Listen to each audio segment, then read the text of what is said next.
And the last thing I've been theorizing when I was at BC, and I still apply, is optionality.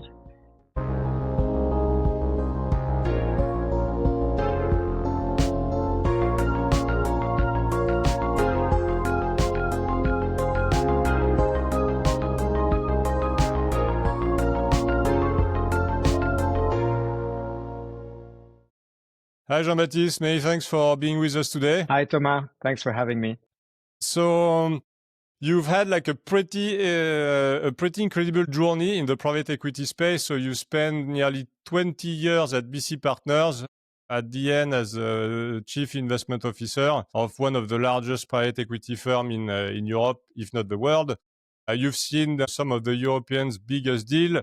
Now you are running your own family office and you're sitting on some of pretty impressive boards like Pershing Square and Howard Hughes. And you are now even teaching at Sciences Po. You've seen the industry evolve from inside out and from so many angles. I'm really looking forward to digging into how you think as an investor, what's changed over the years, and how you see the world today. So during our first chat, you've mentioned your investor matrix, which you've built over the years. So a set of reflexes you apply when you assess an opportunity.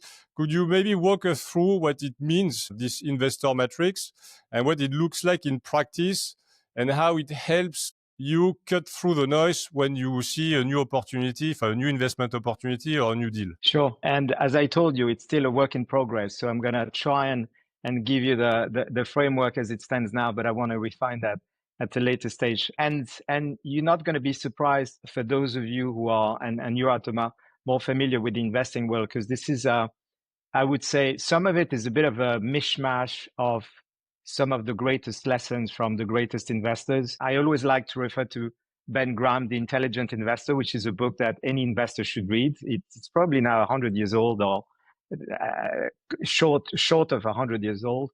It's Buffett's favorite book. It's my friend and new partner Bill Ackman's favorite book, and it's my favorite book. So some of these lessons come from that. Some of these lessons come from Buffett himself.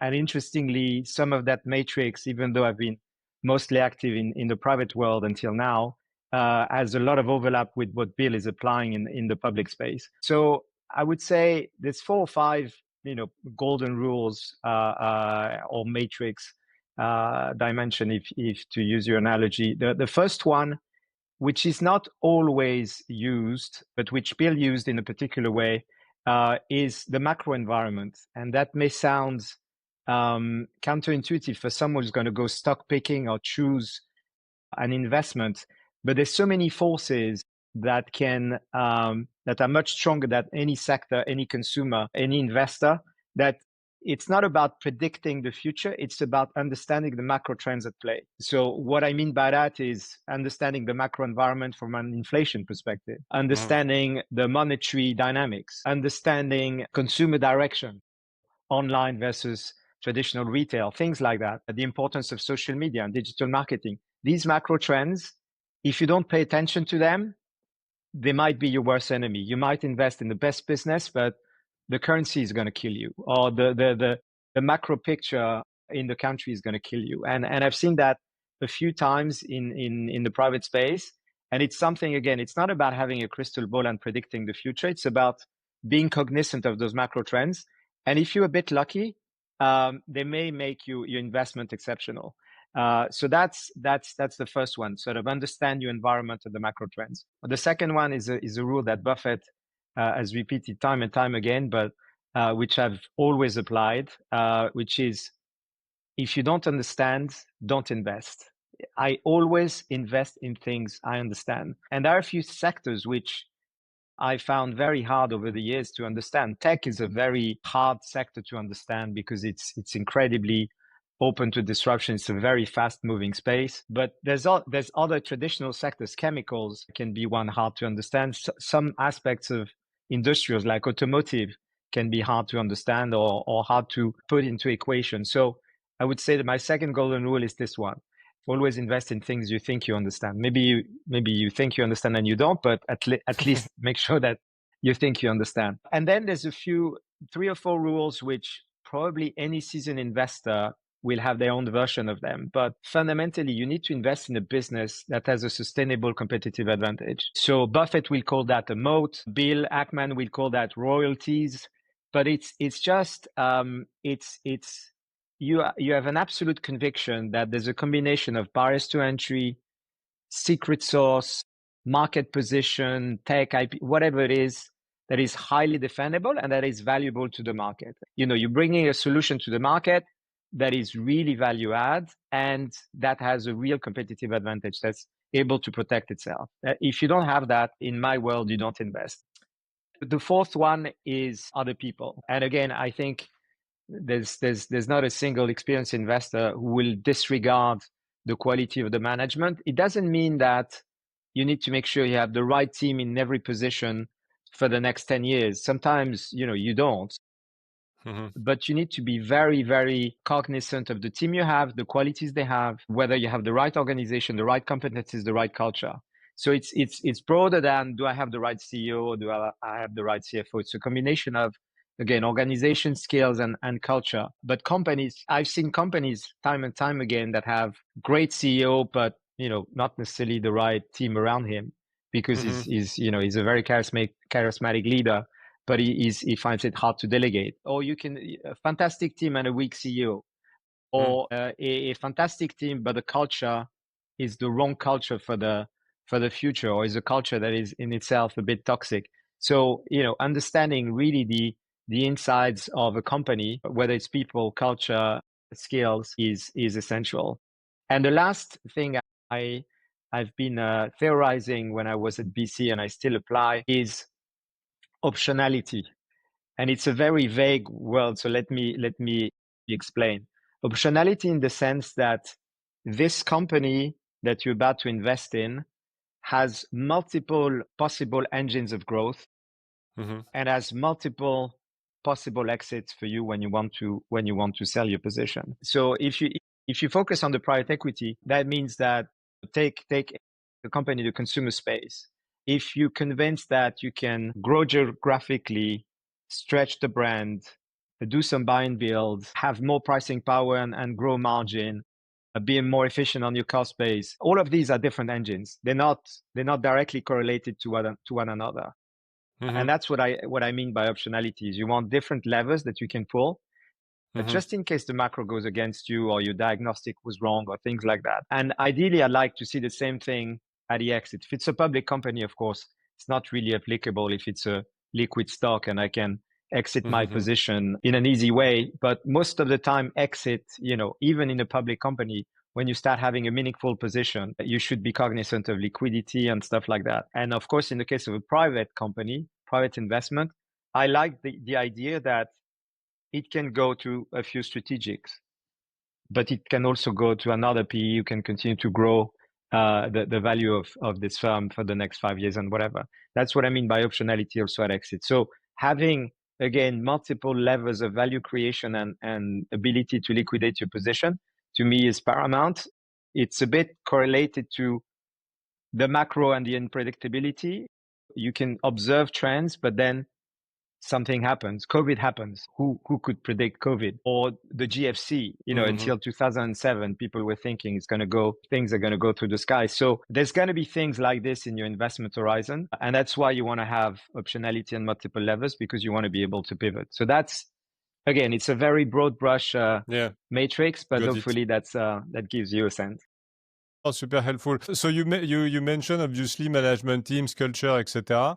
So management team, the CEO or the CFO or one of the top executives is not delivering. You can theoretically change the person relatively quickly. Regarding culture, how do you manage this? Because you could invest in a company with great culture, and for some reasons it deteriorates because, I don't know, X or Y reasons. It feels like it's something you don't really have control upon, like culture. So how do you manage that specific aspect? Yeah, it's a fair question. So I would say to me, it's very binary. A company with a culture that you think is toxic, you should never invest. Even if numbers are good and market position is attractive and toxic culture is like a silent poison for any company. Now, if you have a good culture, you're right. A good culture is always at risk. But if you have a management team that's very cognizant of the culture, are themselves culture carriers, and are cognizant of the fact that this is one of the key ingredients for this company to be successful, they're going to look after it.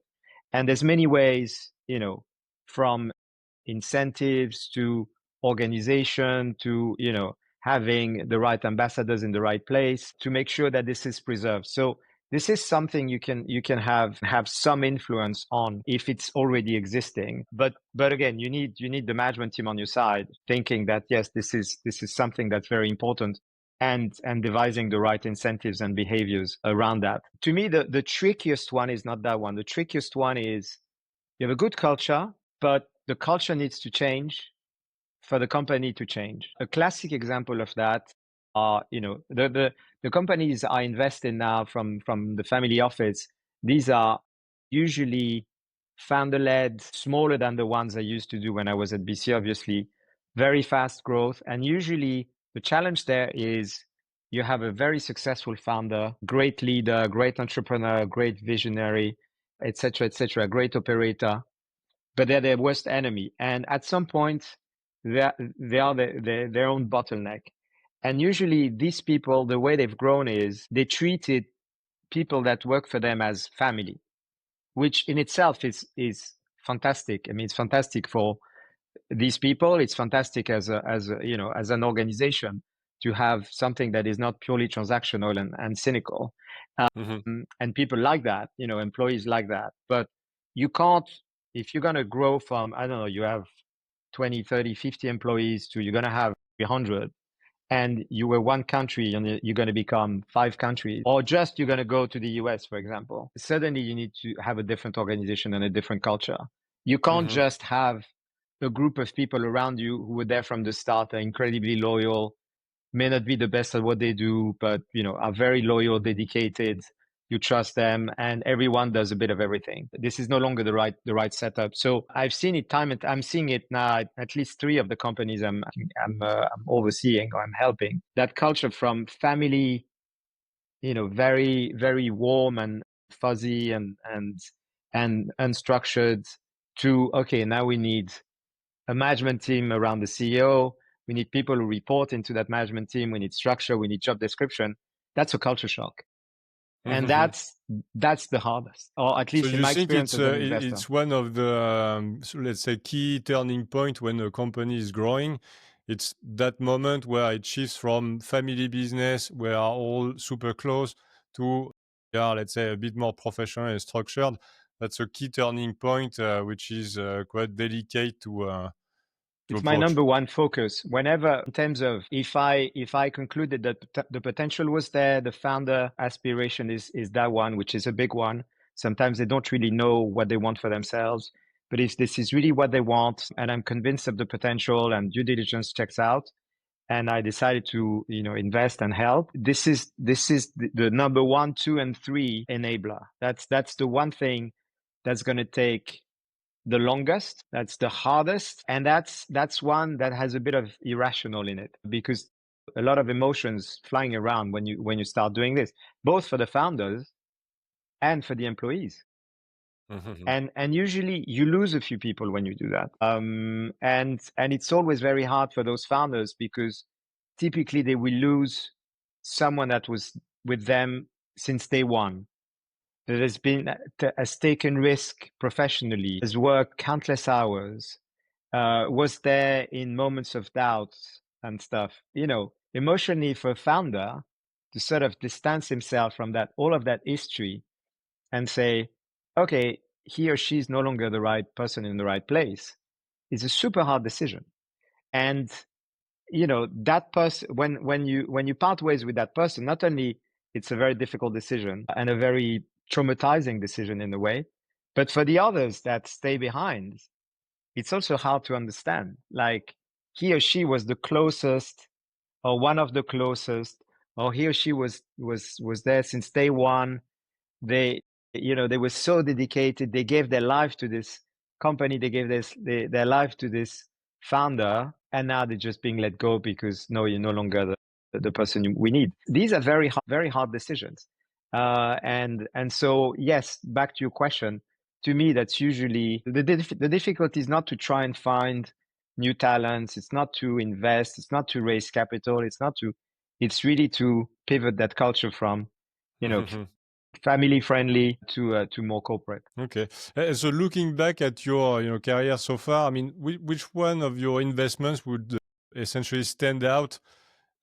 Particular successes, the ones that will best illustrate that matrix in some way, and maybe which one are the ones which are not so much of a success, but essentially you told yourself, I didn't follow that matrix very clearly, and that's why it didn't work like you wanted.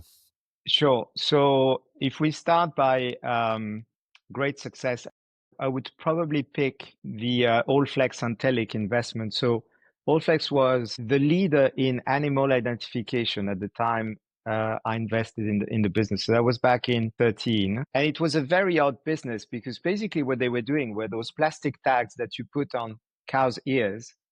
So just picture huge factories in the middle of Brittany and all over the world, producing those millions of plastic tags and putting plastic tags on cows and calves. They were touching 500 million calves at birth per year when we invested in it. So, they had a global market share. They had fantastic margins. The combination of their market share and their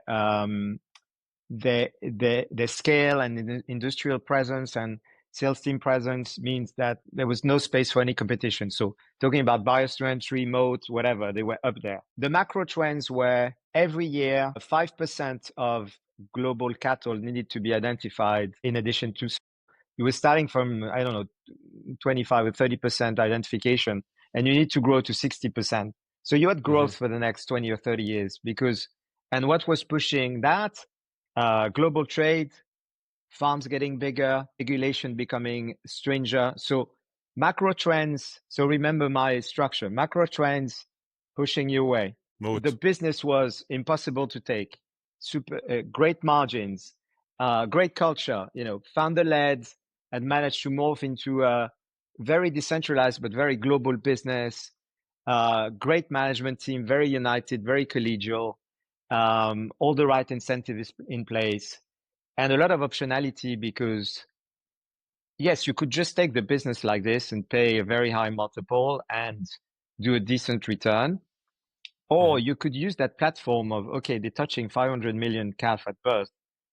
What else can I do apart from putting a bit of a plastic chip on their ear? And the vision I had was, instead of putting a plastic tag, we're going to put a chip and we're going to take a clip of DNA and we're going to start building Google of animals, the data. And we're going to build data so that we can better look after those animals, predict their behavior, have better productivity in farms, be ahead of disease, be able to tell animal health players, your vaccine doesn't work for X, Y, Z reasons. And there was nothing in that field. And that's exactly what we did, which involves a massive shift in culture and organization because we moved from a very analog to a very digital business. And also we had to change the organization, change the culture, build an R&D department. I won't tell you the long story. But 6 years later, it had become the leader in animal intelligence. And we bought it at 13 times EBITDA at entry, where people felt, and it was a very contested auction, and people felt they're never going to make money at this price. And we sold at 24 times EBITDA to Merck, one of the biggest pharma group in the world. We only had strategic buyers, all of the animal health players, and we made, a capital gain of 1.5 billion. So that was just, you can't dream of a better outcome. Now, one where most of the matrix was there, but it's still going to be a good illustration. And it turned out to be a bad investment. A company called Pronovias, which was the leader in bridal wear, great market position, great brand, great margin, a category in which price elasticity is very small because when you buy, if you are at a certain price point, when you buy your bridal wear, you're always going to be, going up on price. Fantastic margins, fantastic know-how. They'd been leader for a while. They were already quite international, and people continue to get married at a decent rate. So everything was looking good. Now, two things happened. One was that COVID happened, which meant that for 18 months, people couldn't get married. And this is from a supply chain, inventory management, managing of your retailers. That was an absolute disaster because they just ate up all of the cash of the company. And then you were left between a rock and a hard place. Either you stop producing and the market was going to reopen at some point. People were going to get married again at some point, but you have no merchandise. You have no gowns, or you continue to produce, but you're just consuming cash, not knowing when you're going to be able to sell again. The macro, so that illustrates my point about if anything, I got out of this thinking, the macro can really hit you badly, even if your business was sound. And there was of amber, I would say. It wasn't red in my matrix, but the culture was still a culture of a very family-run business because the founder was still there and he was still very involved in every aspect of the business. And it turned out that it was very hard and he was a bit autocratic. And he was also very good, like exceptional in many aspects. And so pivoting that company from there's an enlightened autocrat to there's a management team that's going to run this thing with supply chain and merchandising and marketing. It proved harder than we thought, or than I thought. And not only that, but then suddenly, just as we were getting, somewhere after 18 months of pivoting the culture, COVID hit. And so suddenly we went to, heavy restructuring. So so looking back, I'm always thinking if it was happening again, I would probably think events like COVID can happen, and therefore, do I want to take the risk? So I would be much smarter now. I think it's a bit too easy to say that, to replay that back and say, now that I know, I wouldn't. I think, if anything, the lesson here. Foresee events like this because, I mean, maybe next Exactly. year there is a comet hitting the Earth and... Exactly. That's why I'm saying it's a bit too, I mean, you could say, the one thing you can say is, just like we did after the global financial crisis, yes, the system can stop. So the global economy can stop and stop for a long time. It can happen, which is something you would have deemed impossible. So that's the only real thing I would add. But to me, the learning is somewhere else. To me, the learning is, yes, the macro matters. So, that's why it's on my list. Yes, the culture is always going to be harder than you think. So it definitely is on the list as well. But to me, the learning of the whole COVID period, not only that investment, because, a lot of companies were suffering, most companies were suffering during that time, is the importance of liquidity. And I always had that in the back of my mind, especially when you come from, the LBO world. This is something that, and the private equity world, this is something that you should always be cognizant of. But if anything, that reinforced my perspective on, liquidity. How can you create liquidity on the short term, balance sheet structuring, right level of leverage, and things like that. I think, to me, the main learning was there. Okay, understood.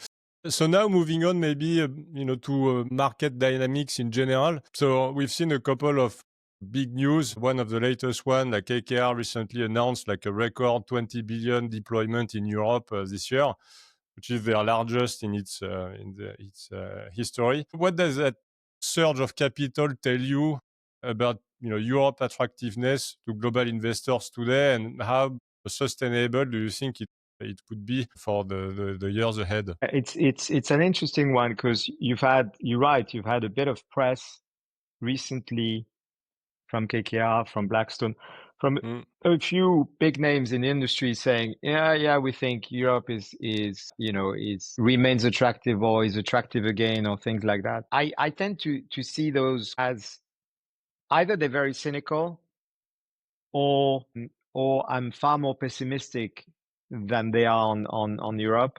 And maybe it's both. But the reason why I'm saying maybe they're a bit, cynical or whatever is if you look at these announcements, Blackstone in particular, which committed, a lot of money to the UK, and everybody was like, "Oh, what's going on?" It's mainly infrastructures, and it's mainly building data centers, because Europe is still a population of 500 million, is still a decent GDP share of the global GDP. It's going down every year, but it's still roughly, 15%, 17% of global GDP. So it still counts economically if you're a global business. And to me,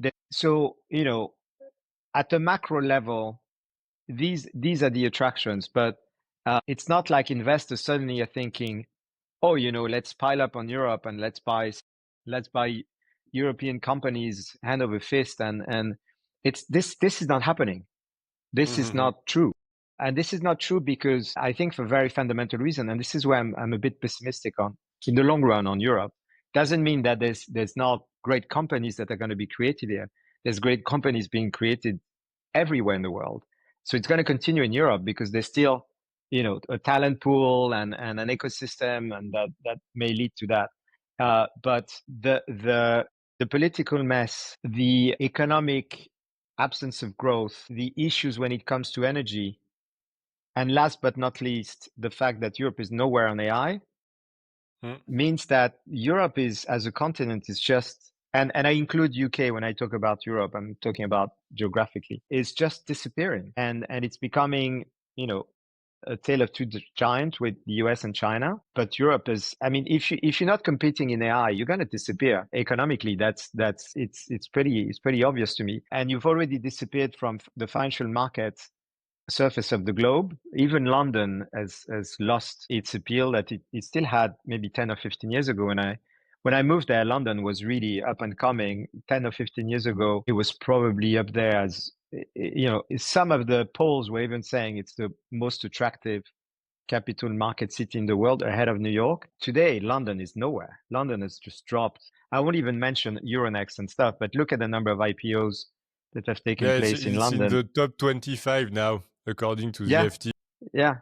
It's just, and it's not like the government is doing anything to change that. And it's not like, again, investors are saying, oh, we should invest in European companies. They're now undervalued. No, if you look at the flows of money, they continue to grow in the US, and they grow in the US because there's growth, there's innovation, there's AI, and there's liquidity. And these are the things that investors worry about. The rest doesn't matter.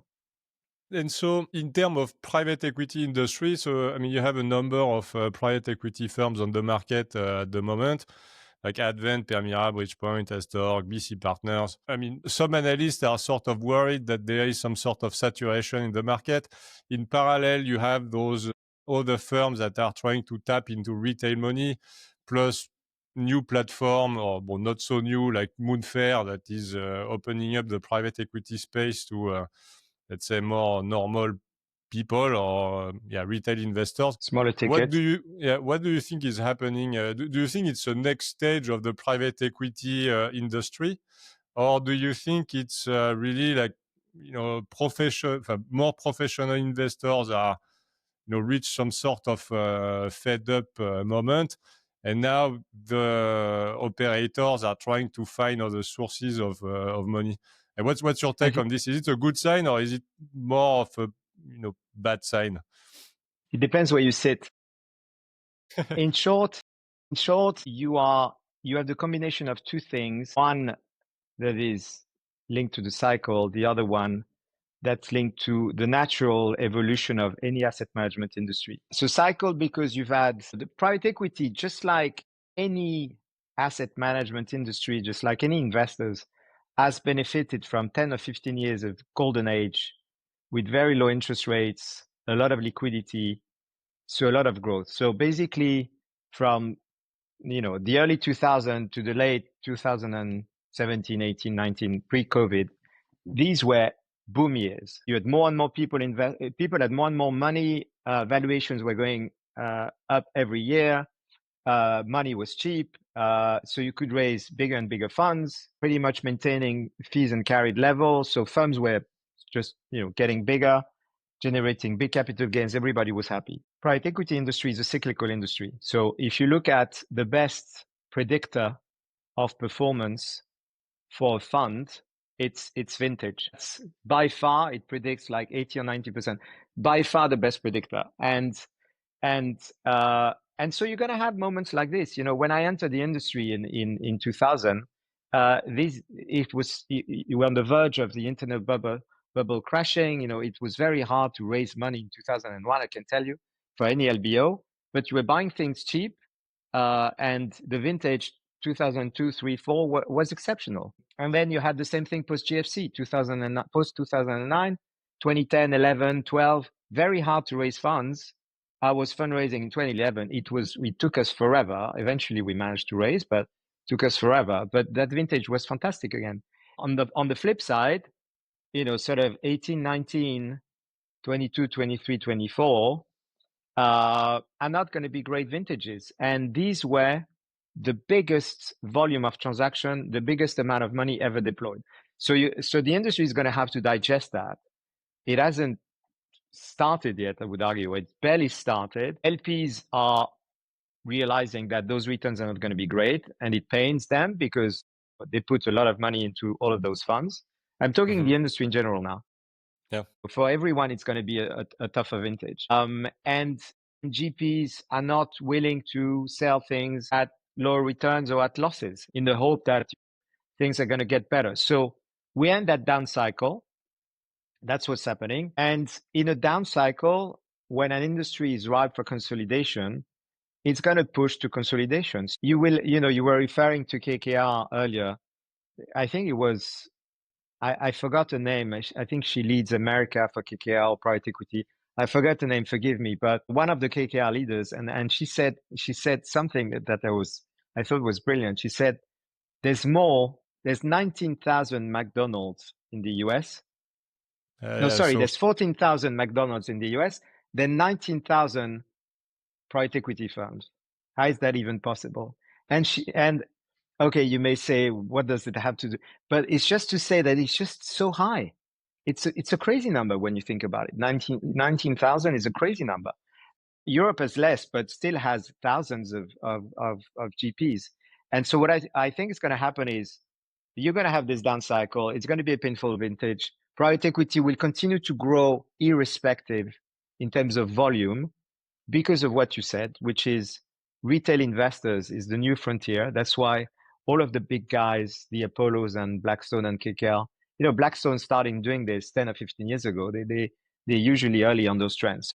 There's trillions there for the industry. So the industry can continue to grow, but it's going to consolidate dramatically. So either the ones that are really not performing or the ones that haven't reached the critical size or both are going to just, you know, enter into runoff mode or are going to be acquired if there's value in acquiring the company and the brand and the market position. And you're going to see a shrinking of the number of GPs. I think the industry will taper off a bit, but trend line will continue to grow. You will continue to see more money because of the retail investors. And that's why I was telling you, it depends where you sit. Because if you are Blackstone or KKR or Apollo, you're going to be fine. Even if you have such a critical mass that it's very hard to imagine they could disappear. I mean, it's going to be more for... They won't. So you're going to be fine. So some of your funds are not going to be great, but you're going to point to other funds which are doing fine. I don't know, in infra or in restructuring or in private debt, or whatever. And then you're going to say, yeah, it was a bad vintage, but you know, the next vintage is going to be great. And as you said, then they have such a clout, a brand, a network that they're going to continue. And because they have this additional growth coming from retail, they're going to continue to grow. You know, always remember, asset management is a scale business. The bigger you are, the better. The bigger you are, because you're charging fees and promote, you're charging a percentage of your assets. So the bigger you are, the bigger the pot. But there's also scale benefits because a lot of your costs are semi-fixed. You need to be able to compensate great investors. So you need a big pool of potential promote or carry to attract them. So everything pushes to scale and diversification. So these ones will continue to strive and never forget that if they do their job well, they compound. If they compound, you know, their growth is more exponential than linear. So that's how a black zone could move from 500 billion, I don't know, a few years ago to 1 trillion today. Like it was just happened like that. But it's the beauty of compounding. So these two things are going to be at play. And as you rightly said, people with no critical mass, it's going to be very hard for them to survive. So it's going to be an industry with gigantic players and maybe a couple of outliers when they are exceptionally Yeah, well very much performing, so. Very and much the so. It's rest going to be will exactly that. disappear. Yeah. Okay. Well, I'm doing a sign of cross for the long For tail. for the long tail. Yeah, but they, listen, for people who work, I mean, it's always sad to see companies, disappearing or sort of dying slowly. But at the end of the day, if you're a great professional with experience working at those firms, there's always going to be a spot for you somewhere. It's just going to be a different industry and a different culture. We're back to the culture. The culture is going to be different. So sometimes people are like, people are saying, oh, private equity 10, 15, 20 years ago was so entrepreneurial. And yes, it was. And I was lucky enough to, to be there for those years. And it was super exciting. But, just like investment bankers could have told you that in the 60s or 70s, merchant banks were so much more entrepreneurial and small group of people and great bankers. And yeah, it just matures. The industry do mature. It's just about, if you don't like those big machine, go and invent the next thing. But if you're a great investor and you don't really mind the environment you're in, there's always going to be a space for you somewhere. Okay. And so, change of topic. So you've written climate change isn't just about melting glaciers anymore. It's impacting our economies and political landscape. So how should investors and businesses integrate the climate risk into their strategies? And maybe it links back to your matrix, where it's some sort of macro trend and Absolutely. things you can't really control. I mean, how do you integrate climate risk in your business, really? Yeah, no, it's a very good one, and it's indeed linked to the macro trends, and it's linked to another topic, which, as a private equity investor, you always tend to think quite long term as opposed to a public investor. Or it depends which public investors, but there's a lot of public investors who just focused on the next quarter or whatever. Buffett is not like that. Bill is not like that, but there's a lot of public. But when you're a private equity investor, you need to think 10 years from now, because you need to think your next 5 years, and then you need to think the next 5 years for the next owner, which could be a fund or could be anyone. And so I'm coming to your question, but just to frame it, I think that you should always, the way to put the macro trends into your investor thinking and philosophy is to think long term. And when you think long term, you can only be cognizant of all of these issues. And climate is one, but there's others. It's not because it's bad for the environment that people stop using plastic bags in supermarkets. It's because laws and regulations said, stop using plastic bags. We're going to ban single use. Or some corporates were even ahead of the regulator and said, we're going to stop using those because we know how damaging it is to the oceans and micro pollutions and all of that. Well, if you're an investor, even if it's plastic bags are not banned yet, are you going to invest in a plastic bag manufacturer? No, you're not. And that's, to me, that's a way to integrate climate considerations, but also, all of the ESG. I don't like that acronym, but at least people know what we're talking about. All of the notion of sustainable capitalism, if you wish, or because it's also about culture. It's also about how you treat people. It's also about when you manufacture, your global footprint and stuff. So I think whether you think it's the right thing or not for the planet, forget that. Let's not be political here. It doesn't matter. Be cognizant of what you think people will want, or where the world is going, or your community is going in the next few years. If you think people are going to start saying, we want to stop using water like there's no tomorrow because water is the new gold, well, that's going to inform your investment decision. And this thing is going to take years, but it's a macro trend. I took use of single plastic because it's an obvious one. But when you start looking at companies that are active in food or any company active in the consumer space, you should be cognizant of that. Not only what are the topics being discussed or which lead to potential regulation, but also what is the next generation thinking in terms of what they want to consume and what they don't want to consume. And sometimes, you're going to find counter arguments. Like we talked about my students at Sciences Po. They're always amazed when I show them a picture which shows the consumption of energy by the large tech companies, and they consume more than Iceland or Nigeria. In the case of Google, following your point, so things may change, but for AI companies and big tech companies, so they use enormous amount of energy which is not green mostly. So it's a bit counterintuitive. So I mean, everybody is putting a lot of money there. We are saying the future is going to solve all our problems, but at the same time, it's going on the opposite side of let's make Earth a more sustainable place. So but how do you reconcile this is exactly the two? why. Yeah, no. This is exactly why I picked on this one, and why I like to put that to my students, because they're the first one to tell you, how more responsible you should be vis-a-vis the environment and your consumption and your clothes and what. And they're right, in absolute terms, they're right. But as you said, today the biggest factor is probably the energy consumption by the tech companies, and they have no notion that by using what we're using now, or their phone or their iPad or their computer, which they use 18 hours a day, if you aggregate phone, computer, tablet, it's probably all of their day. They just, and as you rightly said, 70 to 80% of electricity production in the world is coal, oil, it's fossil fuel at large. And right now we're reopening coal mines. The US has never produced that much oil in its history. It's become the biggest producer in the world of oil. They're reopening nuclear power plants. 3 Mile Island, I was shocked. I mean, you're too young maybe to remember that, but 3 Mile Island was a big trauma in the US. It was a nuclear plant.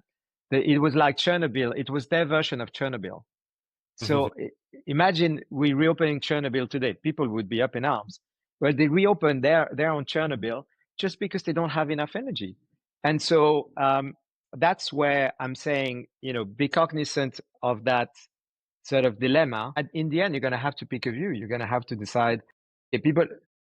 So you wouldn't invest in AI today? That's a different discussion.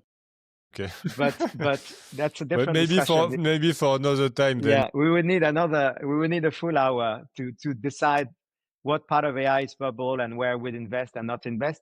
I mean, I would never invest blindly in anything, as I said, but I would be even more prudent when it comes to AI, given it feels like even though I do believe it's the biggest industrial revolution the world has ever seen. I'm convinced of that. But at the same time, there's just too many animal spirits right now. And I've seen that movie before. I saw it during the internet bubble in particular.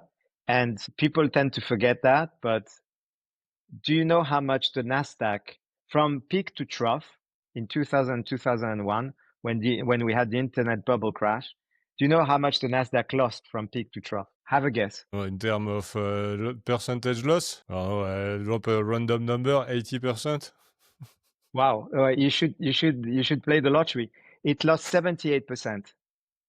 Okay, 78% from peak to trough. Most people think it lost 40%, 50%, which is already huge. I mean, the NASDAQ is a big index, and at the time it was just the index that everyone was looking at. 78% is huge. It's really huge. So yeah, it's enormous. Yeah. That's one thing to keep in the back of your mind when you wonder whether you should invest in AI. Maybe one last question to wrap things up. So you're teaching at Sciences Po. You said you were quite not very optimistic for Europe. What do you tell your students? I mean, how do you see Europe? And if you were 20 years younger with the knowledge you have today, I mean, what would you do? I would go to the US. I'm very, yeah, I mean, again, I hope I'm wrong, and I'm not planning to move to the US at any point because, I've invested too much in this side of the ocean.